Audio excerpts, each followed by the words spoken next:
I wanted a perfect ending, but now I've learned the hard way that some poems don't rhyme, some stories don't have a clear beginning, middle, and end. Life is about not knowing, having to change, taking the moment and making the best of it without knowing what's going to happen next. And this week's opening quote comes from Dr. Eben Alexander. Welcome to Surviving the Matrix, ladies and gentlemen. My name is Maxwell Egan. It's a pleasure to be with you once again, and I will be your host for the next hour. Have you ever really sat down and asked yourself what it is we do with this movement that we have on the internet? You know, what this quest that we are on is all about. You know, when I first began this journey and began speaking out online, I've been researching for many years besides then. I've been talking to many people and having many conversations about all this stuff for my entire life. But when I first began speaking out online, it was because I could see so clearly what was coming. I'd been able to see it for many years, and the motivation for me was freedom and resistance to tyranny. There were other motivating factors as well, such as the fact that I could see so many people spreading fear and not too many people addressing the opportunities that the knowledge of this tyranny brings to people. You know, the knowledge of what our surroundings really are brings to people. You know, the way this information can be used and channeled into some form of positive response rather than just convincing people to cower in fear and wait for the police state to come, because I could see a lot of that going on, and I felt there was a need for some balance. But the real goal was freedom and stimulating some type of response to what I could see coming. They were my motivating forces, and they are the two things that have kept my focus. They're the two things that have kept me motivated on this quest that we do. But again, what is it that we do? Because it began as resistance, a need to respond. Well, that was my motivation. And really, when you look at most of the people who have influenced the so-called truth movement, which is kind of what it's become, and I'll have a look at that label in a little minute as well. But what really began it, if you look at some of the people who got it started, people like Bill Cooper and many of the people who've been speaking out for the last 20 or 30 years, what really got it all started and what motivated these people was the same thing. It was freedom. It was freedom and response to tyranny. Now, of course, in order to do anything such as establish a meaningful resistance and in order to establish freedom, in order to really know what's going on, of course, the first thing you need is information. Knowledge of how the system works, who's involved, and what it really is, and what's going on behind the scenes. And there are a lot of people that dug very deeply and found all sorts of information that was brought to people which exposed the system for what it is. People found out about central banking. They found out about how the economic system really functions, how it's really a system of debt slavery designed to keep people in servitude. And then it became a little deeper. People found out about secret societies. They found how the birth certificate works, how the Sesta KV trusts were set up by the Vatican. And it became, at that point, quite exciting for people. Became almost like a spy novel, became like this deep, dark, secret world that you could go into to get information from. The secret world that the other people, the regular people, didn't know about, almost like reading a Harry Potter novel. And suddenly all of this secret information, all this occulted information, all the stuff that had been hidden from us, suddenly was given a label and was called truth. This is the truth, and now the resistance has suddenly become the truth movement, whereas now, rather than attempting to establish a meaningful resistance, it's all about finding the secret information. And as soon as that mindset was in people's minds, suddenly there was all this information there for us to find. All these secret documents, all these secret leaked reports, all of these things going on to confirm almost any suspicion we had about any rabbit hole we were going down. And in this environment, almost anything that is found which is saying something contrary to what the mainstream narrative is labeled the truth. And so we have all sorts of different rabbit holes for people to go down, and it's all turned into this gathering of secreted and occulted information, irrespective of how truthful it may actually be, because a lot of it simply comes from online sources, and we don't know how accurate any of it really is. And don't get me wrong, look, a lot of it is good information. There's a lot of good stuff out there, but rather than it being put on the table for open discussion and all put together as one thing so it can be examined all together and analysed and see how it all correlates with each other, it's often viewed as being someone's intellectual property, and people want to exalt themselves as being a guru of this particular type of information. And as a result, the information is compartmentalized. It's labeled as this truth and that truth, and anybody who disagrees with any part of either one of it is the enemy. Must be an infiltrator, must be this, must be that. There's no real open discussion. Everything is labeled the truth simply because it is something that is contrary to what is presented by government or academia. It's a very counterproductive way of thinking. And people who do find information and do have their little rabbit hole that they're going down suddenly become an expert in whatever field it is that they're looking at, and we've seen this whole social hierarchy develop amongst the so-called truth movement as well, where it is these people who hold a specific truth or these people who lead the examination into this particular field suddenly become exalted to celebrity status. And unfortunately, many people tend to believe their own press. And so ego has got in the way. And so the focus has been shifted. The attention has been shifted away from exposing the mechanism of that which enslaves us and finding a meaningful resistance and response to that mechanism. And it's all become, for many, about the gathering of information. And the presenting of this information, essentially the presenting of different theories of what may be, what may have happened, and what may be going on, rather than keeping the focus on formulating some type of meaningful resistance to what is coming, and at least keeping focus on what is coming and dealing with it. And again, how do we deal with it? Well, we deal with it by not complying with our own slavery, ladies and gentlemen. Stop using the smart devices, stop using everything that is leading towards this smart system, this whole IoT and the social crediting system that is going along with it. But of course, we also need to do it by sharing information with people, and we come back to that same question of which information. What do we know is true? Which rabbit hole do we want to go down? And the question is, do you really need to go down a rabbit hole at all? Because in order to bring about some real change in the world, you need to find information that the average man on the street is going to be able to identify with. The average man and woman can see this and say, yes, that makes sense. You start telling them all about secret societies and all sorts of stuff, even some of the stuff that I brought you recently about the fact that history has been changed and fabricated. I bring you this information because it's interesting stuff for those who are awake to discover and to find out and to look at. But when you're talking to the people next door who think that it's a good idea to collect shopping stamps at the supermarket and that voting actually means something, they're not really interested in hearing about secret societies and all sorts of esoteric information that we've uncovered. They're not interested in hearing about the fact that history may be fabricated. What they're interested in is that which is going to affect their hip pocket, that which is going to affect the food on their table, and how easy or difficult it is for them to get through life.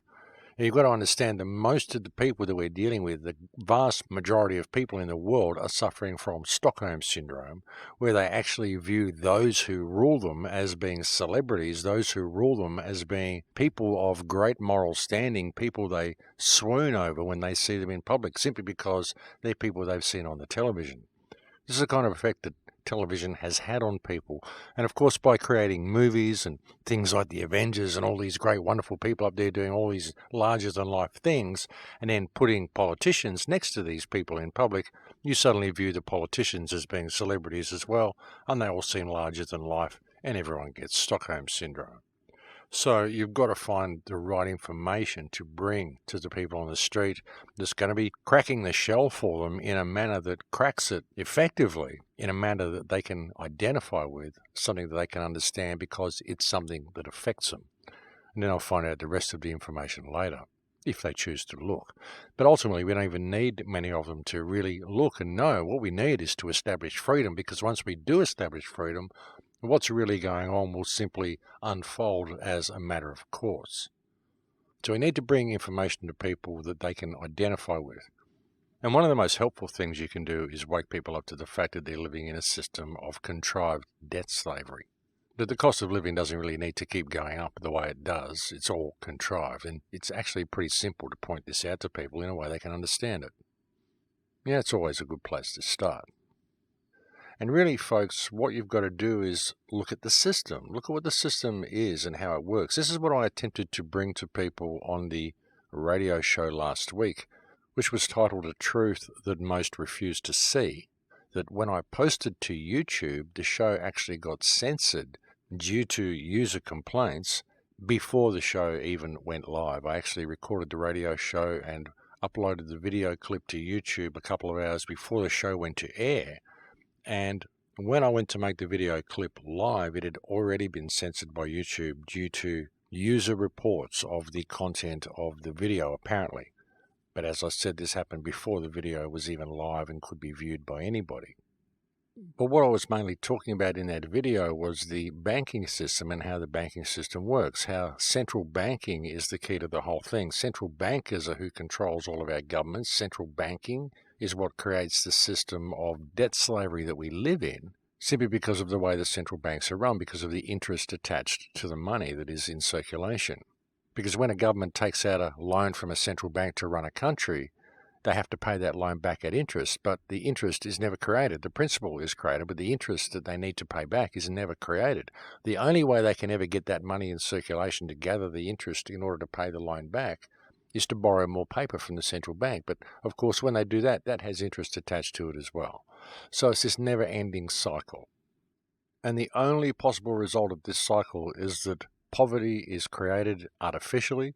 The lower rungs of society get discarded as the cost of living gradually climbs, and eventually all of society gets discarded. The only ones who are left are the ones who print and control the money.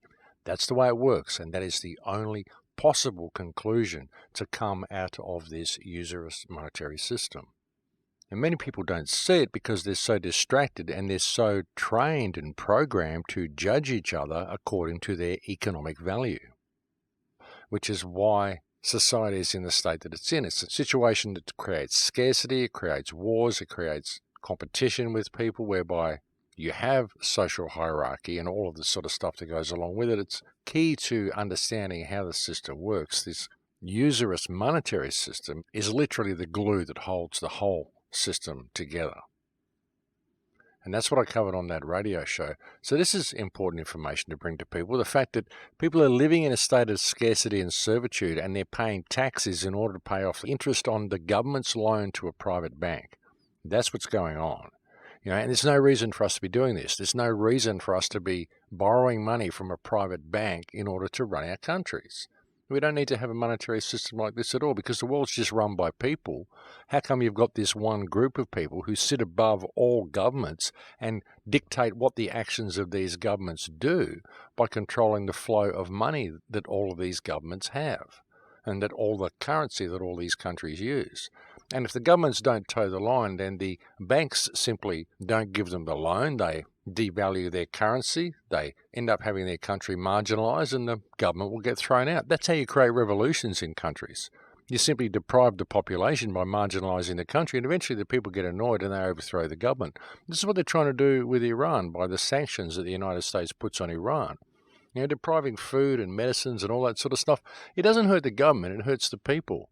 And the intention is to make things so hard for the people and to have so many people dying of starvation and all this bad stuff happening that they will rise up and overthrow the government for you. That's what these governments attempt to do when they put sanctions on other countries. They squeeze the population in the hope that their population will squeeze their government for not doing what the United States or whoever is sanctioning them is telling them to do. And if there is some sort of a situation where the people do get sick of it and they rise up against their government, then the media will portray it as a populist revolution, and the United States will send forces in there to help the freedom fighters. That's the way it works. And you've really got to look at this, folks, and look at the utter inhumanity of sanctions, and have a look at Donald Trump. And whatever you think about Donald Trump, the fact that he has just reinstated sanctions against Iran demonstrates the true character of the man. Because when you're putting sanctions on a country, what you are essentially doing is killing the population without actually declaring war on them. Sanctions will do one thing in Iran.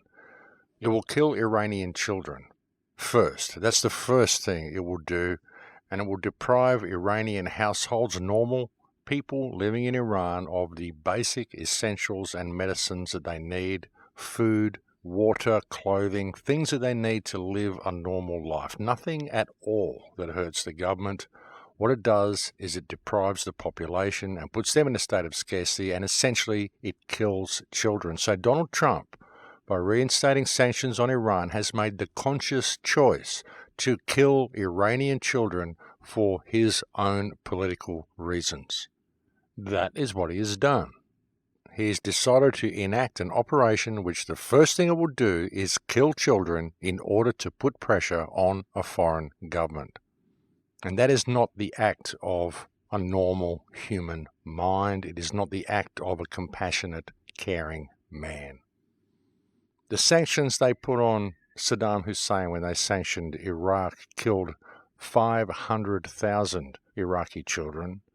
And Madeleine Albright said she thought it was worth it, even though the sanctions achieved nothing. And the same will happen with Iran. The sanctions will achieve nothing. It will not achieve any capitulation by Iran towards the United States. All it will do is kill Iranian children.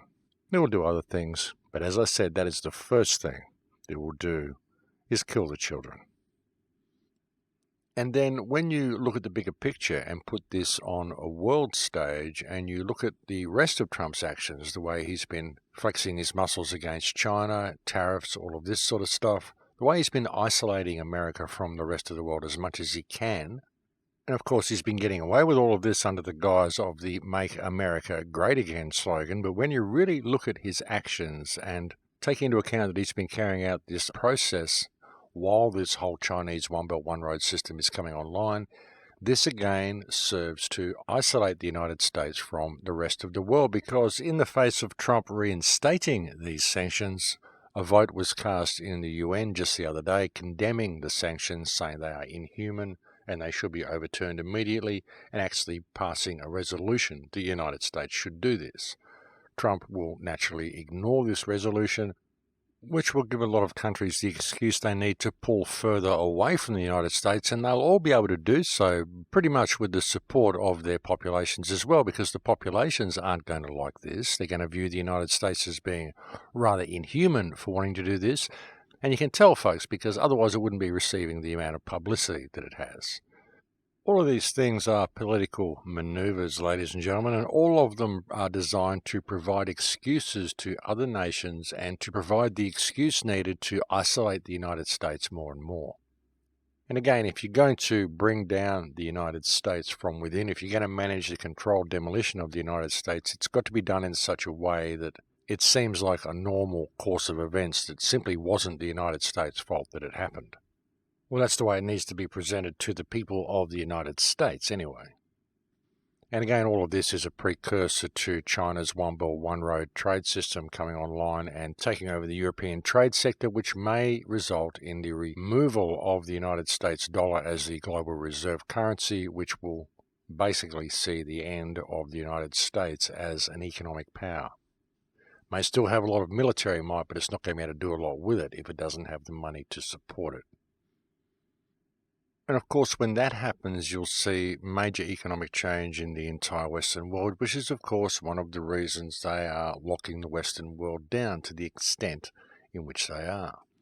The new laws that have come in Australia, the surveillance laws, the way they can now confiscate your digital personality when you enter into the country, they can basically confiscate your mobile phone and your laptop, and they can go and search it all.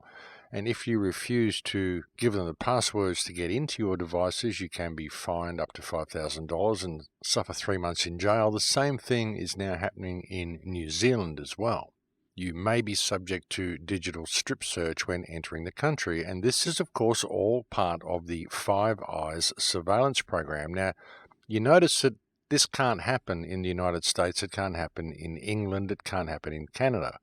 But all of these countries can request that Australia or New Zealand target specific passengers when they arrive from Europe, from America, from anywhere, and then Australia will pass that information on to the United States or England or the EU or anybody who wants it, as part of the Five Eyes Treaty. So this way these countries get to surveil their own citizens when they travel through Australia or New Zealand. And this is very interesting as well because it actually contravenes the laws in Europe. So how would the situation be if you're a person who has a business in Europe, a business based in the EU, and you come to Australia and you are told that you must open up your private details to the Australian Customs Department or suffer arrest? And yet if you run a business in the EU and you comply with the wishes of Australian Customs and you give them the passwords and allow them access to your devices, you are now in breach of the EU's business privacy laws.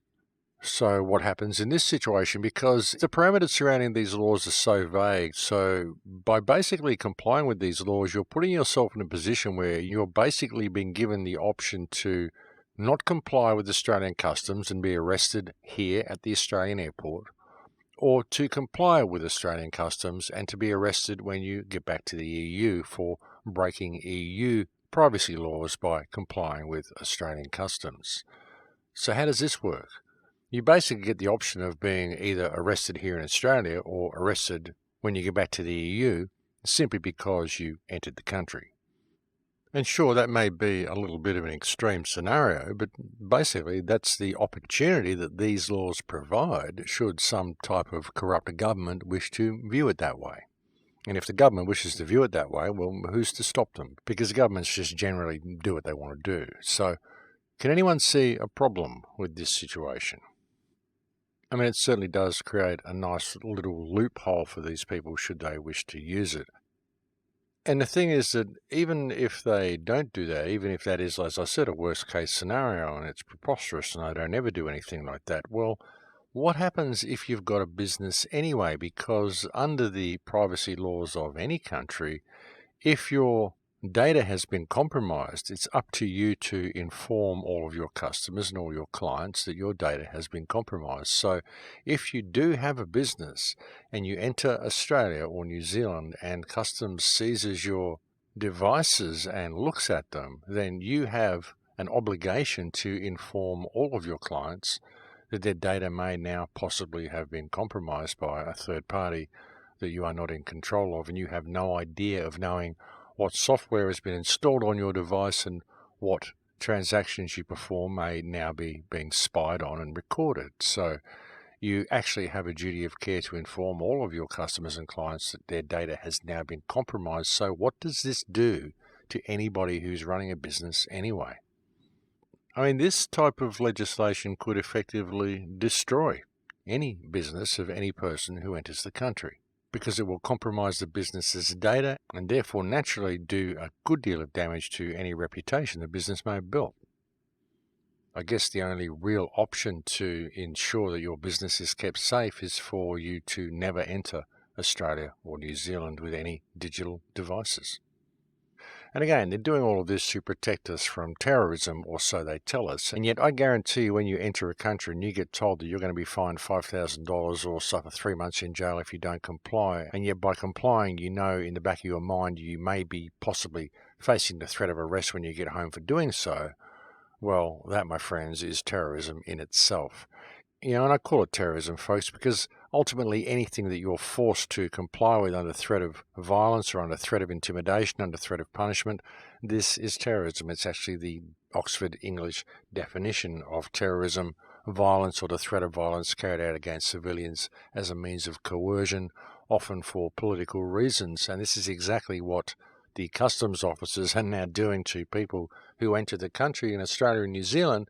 They're using terrorism against them under the pretext of doing so to protect them against terrorism. And that's a neat trick, isn't it? But of course, this is what they've been doing all along, right since the beginning, right since the invention of government and the invention of police forces. It's just that nobody's really noticed it before because it hasn't been quite done to the extent that they're doing it now. Now it's really getting in everybody's face. A couple subject to violent assault from police in Manchester the other day for buying too much water at a Tesco. I mean, whether they provoked the confrontation or not because they complained a little bit at the shop counter, irrespective of that, nothing they did justified the violent response they received from the police, who could have simply escorted them from the store if they felt they were actually making a problem. But whatever the outcome, there was certainly no reason for the police to have assaulted the couple the way they proceeded to do. But this is simply the way things are going. And of course, they need to do this because they need to desensitize people. They need to condition society to view police violence as being okay, because as more and more people get discarded by the economic model, the more police violence we're going to see. This is, of course, why they've made homelessness illegal as well. Imagine living in a country where it's illegal to be homeless. Now, you're caught up in an economic model which is designed to discard society as the price of living climbs. And it's illegal to be poor, illegal to have no money, to be in a position where you're absolutely destitute and you desperately need help. It's illegal to be in that situation if you live in the UK. How does that work, ladies and gentlemen? What sort of society have we become? What has human consciousness degraded into, where this is even seen as being acceptable on any level in any society, let alone in a society as pompous as England, a society as rich as England, a country as rich as England? People may say, oh no, we're not rich in England, we've got a gross national debt and all sorts of rah-rah-rah. All this is contrived, folks. You look at the British royal family and what they own. England is an incredibly rich country. You may not be rich because you are subject to the economic model that royal family chooses to enslave you to, but that does not mean that the actual country of England is not rich. Well, those who control the country are not rich anyway, because they are. The Queen of England and the British royal family are far more in control of things than a lot of people give them credit for. They really do have a very, very well-established stake in what's going on this earth, ladies and gentlemen. They may seem like they're just figureheads, but they really do have a very, very big stake in everything. That's why you never really hear much about them. That's why you're always pointing the finger at the Rothschilds and pointing the finger at Soros and pointing the finger at all these people that you think are the ones that are doing things, but really the royals, the royal family, even Queen Beatrice or Queen Beatrice's family. Queen Beatrice is gone now. But the Dutch royal family, the British royal family, all of these royal families across Europe play a very, very major role in what is going on, which again is, of course, why you never hear from them. How many people hear what the Bulgarian royal family is up to? Interesting stuff, folks. But I better leave it there for now because I think we have reached break time, so we'll go and have a break, and I'll be back to speak to you again in a few minutes. Don't go away, and thanks for listening. And welcome back to the show, ladies and gentlemen. So I have been wanting to bring you more information on ancient history and on where my research has been leading, and bring you more information on the Magyar language and some of the stuff that I've brought you recently in regard to ancient history. But again, it's a matter of priorities and a matter of paying attention to what's going on around us. Because as much as I want to be looking at all this stuff, there are certain things that need to be dealt with. And that's what I've been attempting to convey to you on the last few shows. And this is what it's been limiting my work that I've been trying to get done on the films as well. It's just the fact that we are currently in a state of clear and present danger, and that this danger is escalating exponentially. And there is a certain amount of urgency involved in dealing with this situation. There really is. So I guess with everything that I've been presenting to you on the show today, the real goal, I suppose, what I'm trying to say is to always remember to keep a focus on the bigger picture. Though it's good to look down rabbit holes, it's good to research information, be careful what you choose to believe, and don't lose focus on your surroundings and on the bigger picture and what all the plays are about. You know, as I've said so many times, all the world is a stage and all of these governments work together. And all we've got to do is look at the Five Eyes to see how this works. Look at the Chinese One Belt, One Road system, how this is all coming in place. Look at what Trump's actions are. Look at how all the dominoes are being put in place and how they're going to fall. Because once things get put in place, they fall in a certain way. That's the way it goes. As I said about the monetary system earlier, when you consider the fact that money has interest attached to it, has usury attached to it, and because of this usury, the debt can never ever be paid off. So it is this accumulating debt that just keeps growing and growing. So it discards the lower rungs of society and eventually transfers all wealth into the hands of those who control the money system. And again, folks, you see it's just putting the dominoes in place, the dominoes at this point being the monetary system, and allowing them to fall where they will. You see how this works, and you see it's a natural progression. It can't go any other place. So the question is, why do we comply with this? We know it's a system designed to discard humanity and exalt those who issue the currency. So why do we put up with it?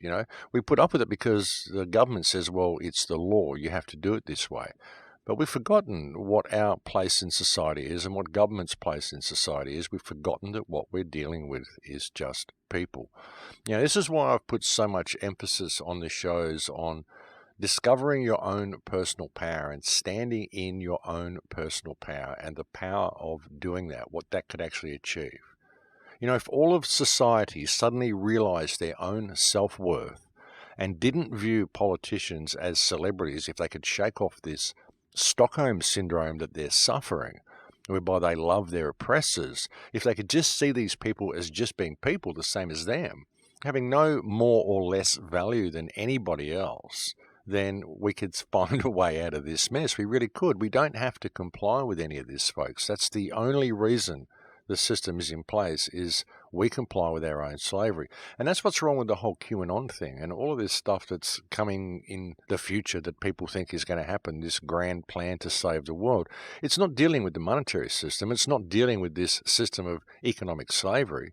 It's not dealing with the fact of who controls the money. It's not dealing with the fact that the whole banking system is run by a supremacist cartel that views most of the human species as animals. And that's just the fact of the matter, folks, because that's what it is. As I said last week, it's a Jewish usurous monetary system we're subject to.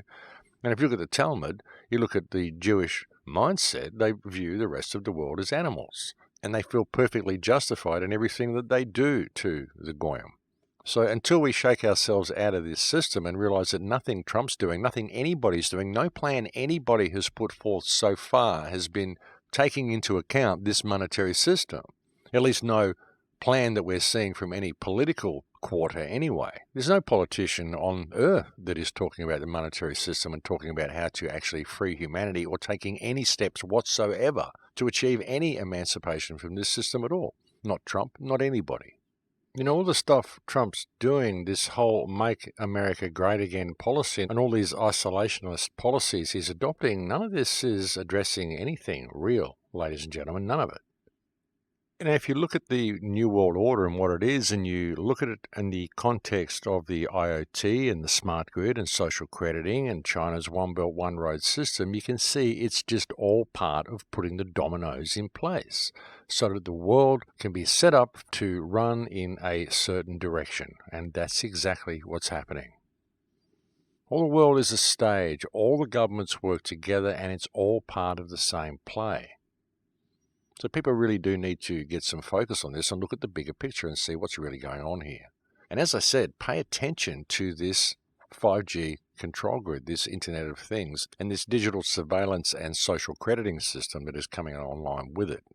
And like I said, folks, if you think it isn't happening in your country, we'll just look at this Five Eyes Agreement and the new surveillance laws that are coming into place in Australia and how these laws are also being adopted to be used in other countries via Australia, simply through the Five Eyes Treaty. Look at that, and then as I mentioned last week, pay attention to the fact that if you have an Apple device, then Apple is now giving your device a trust score depending on what you browse for and what you do, and so you can see that this social crediting is coming to the West. It's just starting with the devices rather than people. But of course it is people who control the devices, so applying it to people will be a natural progression. They just realize they need to start with baby steps. But it's good that they are doing it with baby steps, really, in a way, because it does still provide us with an opportunity to get involved. And we can make a difference if we choose to get involved. And people are making a difference, folks. There's actually some people here in Australia that opened up a website called Environment and Community Safe from Radiation. It's an Australian website, and you can find that at ecsfr.com.au. And they have actually taken action against the rollout of 5G in their local community, and they have had success. Using the method that has been outlined by the InPower movement and adapting it to Australia, they've had success, folks, and they're now taking on more action as well and encouraging more communities to get involved. So if you're in an Australian community and you would like to know how to combat 5G and the rollout of this system in your area, I do urge you to go to that website. If you're watching this on YouTube, I'll put a link in the description below, and you'll also find a link to it in the headlines on my website at the moment. I do urge everybody in Australia to get involved in this because it's a very important issue. It's one that affects everybody, and it is one that you can do something about. But if you do not do something about it, no one's going to do it for you. So this is the thing that you can stand up to, folks. And if you're not prepared to stand up for this, well, then I think there's probably little hope for your future and your family anyway, because if you're not prepared to take at least this amount of action, then really what's the point of complaining? And speaking of the InPower movement, I think I will also be having Cal Washington back on the show sometime in the near future to discuss where the InPower movement's going, what success it's been having, and what action people can get involved with on the ground, because I think there has been some pretty successful operations mounted. So I'd like to get Cal back on the show soon and bring that information to you as well. So keep an eye out for that one. But ultimately, with all of these movements and all of these actions and all the information I bring you and all the things that people put in place and suggest that you do and things for you to get involved with, ultimately it all comes down to the people. It all comes down to you, the listeners of the show, the people who are awake, the people who know what's going on. It all comes down to people who are aware of things being empowered in themselves, because that's the only solution to our dilemma. There is no other way out. That's why no one can bring you a game plan for a better system for us all to move into. The whole problem with this situation that we're in, the whole human dilemma, ultimately stems from a loss of self, of the individual. I mean, even this user-based monetary system, which is designed to put people in scarcity and discard humanity in the name of the economic model, I mean, people are aware of it, but why do they put up with it? Why would anyone put up with this system? The only reason is because of people's need to believe that someone else has authority over them and that they need to do what they're told in the face of their own moral compass. And even when you look at the InPower movement, you look at the success that they've been having with this method, and some people who've looked at it and said, oh, it's a little bit too religious for me. Some of the wording is a little bit too religious because it talks about God and the Bible and all sorts of stuff like that. But even in doing that, folks, you've got to understand that is the basis of the legal system that enslaves you. It's all based in canon law. So whether you believe in that stuff or not, if you use it within the context of the law, it's actually very empowering to use it. Because by applying the entirety of the biblical references to the law is invalid in itself. That's why the action that the InPower movement carries out, the way they refer to it, is as divine action, because it is all based in that ecclesiastic system. But just knowing that, and even if you're not a religious person, knowing that even under the system that they use, you are the most divine thing in creation under that system. Under their own legal system, folks, you are a direct creation of the God that created everything. And the legal system and the government and all that stuff comes way, way below any natural living man or woman in the social and legal food chain. Just knowing that is hugely empowering, and standing in that is hugely empowering as well, most especially if the entire community figures it out and the entire community stands in that. And if that happens, if that was ever to happen, then the government would simply cease to exist by default, because the government is only a fiction anyway. It's just a meme, it's just an idea.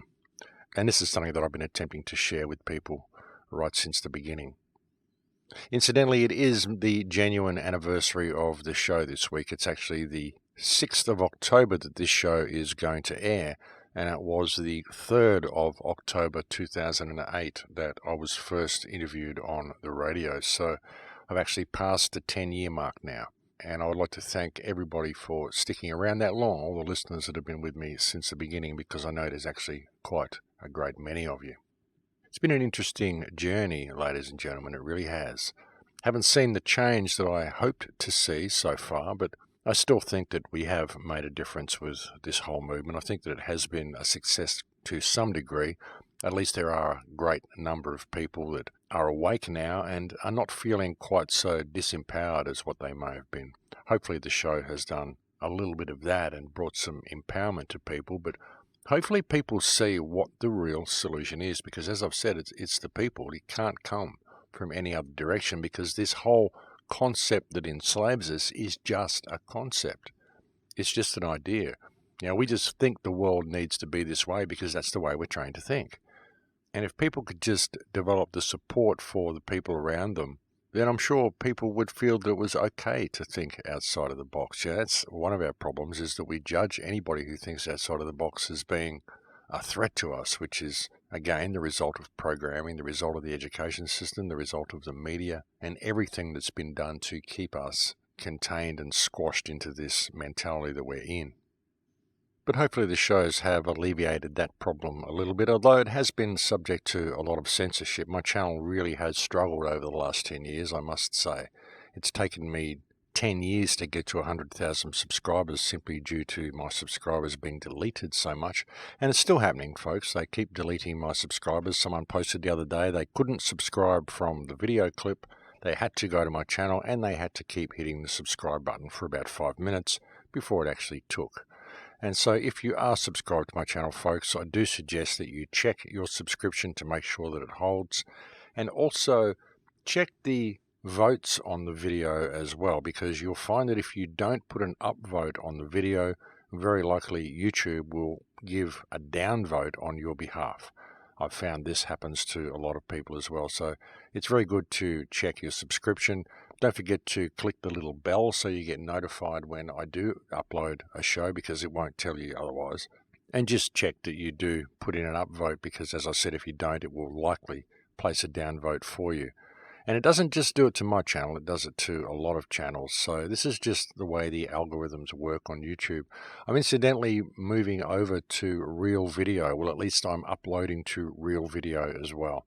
I haven't uploaded any there yet, but I intend to upload this radio show there. So as this goes to YouTube, it should be live on Real Video as well, at least at the same time, or if not very soon after. And I'll be continuing to upload to Real Video every week from this point forward. I've opened a channel on Real Video called The Crowhouse, so you can go and check that. And when my shows do get censored on YouTube, as was the case with last week's show, you'll find that it's also available on BitChute, because everything I upload to YouTube is automatically posted to BitChute by default. So if a show does get uploaded to YouTube and you're not able to comment on it and you'd like to leave a comment, you can just go and join up to BitChute, open a BitChute account and find the channel I've opened there, which is again called The Crowhouse, same as my YouTube channel. And if you go to that channel, there you will find the same video clip on BitChute and you'll be able to comment there.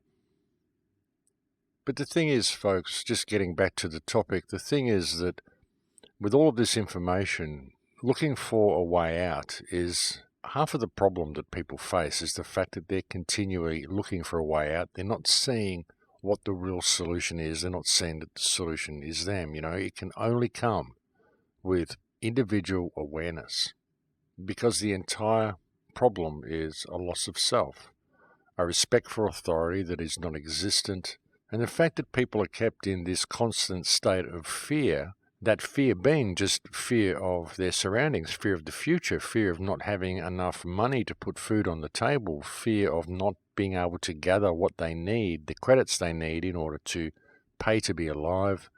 And that's going to get worse and worse with this smart system that's rolling out, because it won't just be a fear of not being able to pay to be alive. It'll be a fear of not thinking the way you should think and thinking outside the box. And that will lead you to a point where you're barred from activities and barred from access to certain services, barred from the basic essentials of life, simply because you are choosing to think like an individual. So the more and more the system becomes smart and the more the system becomes digital, the more we lose aspects of ourself. And it is this loss of self which is the whole problem. It's the entirety of the problem. And when you see that this is all a result of this system, the fact that everyone is kept in this fear and they have to run on the treadmill, so they never really have time to think about their surroundings, that's where it all comes from, folks. You can see what this usurious monetary system has done and exactly what it has been designed to do and how effective it is. Now, when you really step back and look at it and you consider the fact that, like I said earlier, homeless people are being discarded, homelessness has been made illegal in some countries. This is absolutely insidious, folks. It shows just how evil this system is and exactly what the system is designed to do, which is to discard humanity. And you think about it, the ones at the top who control the money system, not only do they not pay interest on any money that they borrow, they actually don't even really need to borrow it because they have an unlimited supply of money because they are the ones who create the money and they are the ones who run the system. And when you really look at this and you see how it works, you begin to see how much of a joke governments really are. They're not doing anything to benefit society. They're not controlling anything. They're just a puppet show. All they're controlling is the people via the legislation that they write, and that only happens because people believe that these people have the authority that they present themselves to have. We never really step back and look at it and see how we're being farmed and just how disgraceful and disgusting and anti-life and anti-human this system is. This whole monetary system shouldn't be in place. It has no right to be there. It's the cause of all of the problems and all of our woes, the cause of all the hardship, all the wars. It's what creates scarcity, what creates competition. It's everything that has brought the world to the state that it's in, and it needs to be addressed and discarded. And any politician who supports it is not supporting their country, they're not supporting their people. Any politician who sits there and rants and raves about the economy and how important it is either an idiot and a programmed fool, or he is a slave master who knows exactly what he's doing, who is simply presenting the lie to the people and perpetuating the lie to the people and keeping the people in check and keeping them contained and keeping them controlled by perpetuating the belief that the economic system is real, that it is important, that it actually means something, and that people must tighten their belts and go without, and we must be subject to austerity and hardship and all sorts of stuff in order to balance the books, when the books are just a fiction. It is such a joke, ladies and gentlemen, and it is such a cause of human woe, and it's time we put ourselves away from it and stop supporting this system and start supporting each other. And that's why I keep coming back to that, because, again, that is the only way out of this system. No one's going to come along with a better system and lead you into it, because while we believe money is real and while we believe we need to pay to be alive, nothing is going to change. It doesn't matter what sort of society comes along. It doesn't matter how honest you think your government is. If they're still using this type of monetary system, then they're a bunch of criminals, and that's the end of the list that you've really got to compare them to, folks. If they support this monetary system, they're either an uneducated fool or an out-and-out criminal, and there's really no other option that you have to choose from. There's only those two choices. All these politicians ranting and raving about the national debt. What is the national debt, folks? Who do we owe the national debt to? We owe it to a private bank. Can anyone see something wrong with that? We're slaving away because we have to pay off the national debt, and that's what it is. It's just a debt to the Federal Reserve Bank. It's just a loan that someone took out from a private enterprise. Unless it's America owing all of that money to China, of course, but even that, who contrived that? Any country that owes any money to a bank or any other country, they just mint a coin in the value of that debt and give it to the foreign government or give it to the bank and say, well, there you go, now the debt is paid. We can do that because we're the government. So we owe you $1 billion. Well, here's $1 billion coin. Now the debt is paid. Have a nice day. We're going to go back to a government-issued monetary system that is not based in usury, is not run by private individuals, and we're going to get back to our natural state of abundance by kicking the central banks out of all of our countries. Do that, and you'll see a huge difference to the state of the world very, very quickly. That's about the only hope for this system at all, folks. If you want to keep this system and you want to find a way of improving it, well, the first two steps would be to outlaw central banking and to outlaw lobbying. Because what is lobbying? Lobbying is essentially bribing politicians to do what you want them to do.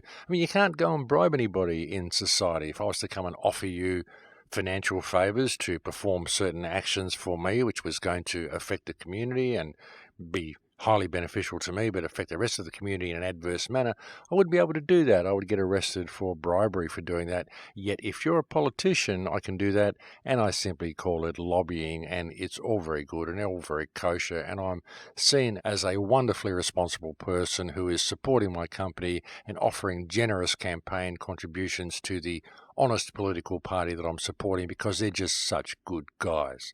Isn't that fantastic how they can do that with bribery when they apply it to the political world? Just call it lobbying, just change the name and it becomes something else, the way they've done with Al-Qaeda, who are now moderate rebels fighting for freedom in Syria when just 10 years ago they were internationally condemned terrorists allegedly blowing up buildings in the United States. Wonderful how that works. As I keep saying, folks, all the world is a stage, and just looking at these things, it should become apparent to everybody that the solution is you. You know, the solution to all of this, the solution to the transgenderization of our children, the vaccination problems, the wars, the misinformation, the smart grid, the IoT, the solution to everything that's coming down lies with the people. It lies with people simply waking up to who and what they are. If they do that, then the whole facade falls down. And that's the point where we will find freedom, folks, but it's got to come from within the hearts of the individual. It can't come from anywhere else, because without having that understanding of who and what you are, nothing will work to begin with. And once you do have that, then the entire facade breaks down and you simply don't need anything else. That's just the way it works. But we're getting very close to the end of the show here, ladies and gentlemen.